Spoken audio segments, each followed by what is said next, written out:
तारों पर लगा कैलेंडर महीने ख़त्म हो चुके थे और उसने खुद से सरगोशी की। पता ही नहीं चला साल गुजर गया और मैं वहीं खड़ा हूँ, कोई अचीवमेंट नहीं मैंने हासिल की।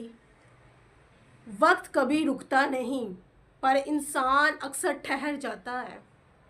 कल का इंतज़ार करने वाले अक्सर ज़िंदगी भर इंतज़ार ही करते रह जाते हैं। हसन के दोस्त अब अपने ख्वाबों के पीछे थे।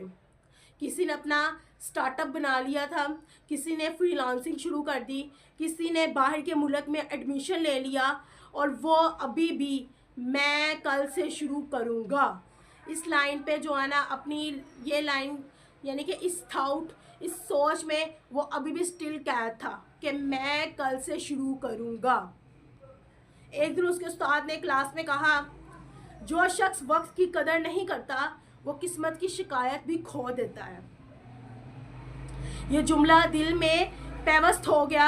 वो पूरी रात जागता रहा, सोचता रहा कि आखिर मैं अपने ख्वाबों के साथ सलूक क्यों कर रहा हूँ, जैसे वो इंतज़ार कर सकता है, जैसे वो इंतज़ार कर सकते हैं।